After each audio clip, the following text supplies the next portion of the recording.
নতুন বাংলাদেশে দল আছে, অন্তত দল আছে।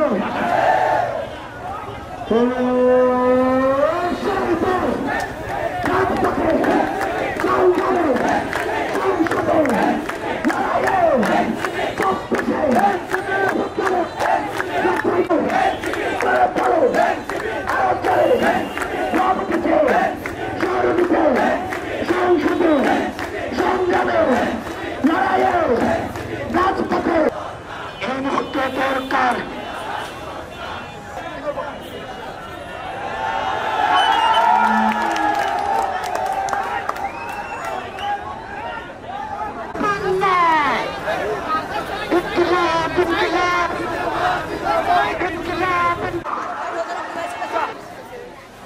যেই নিপীড়নের ত্যাগ তিতিক্ষা তা আজকে আমরা স্লোগানে স্লোগানে স্মরণ করব।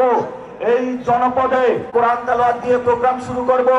মাগরিবের নামাজের আর 10 মিনিট আছে, আমরা আনুষ্ঠানিকভাবে প্রোগ্রাম শুরু করতে যাচ্ছি।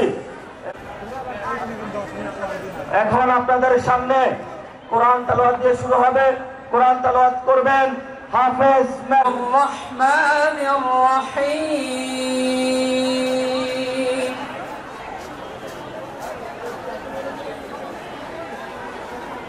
ইযা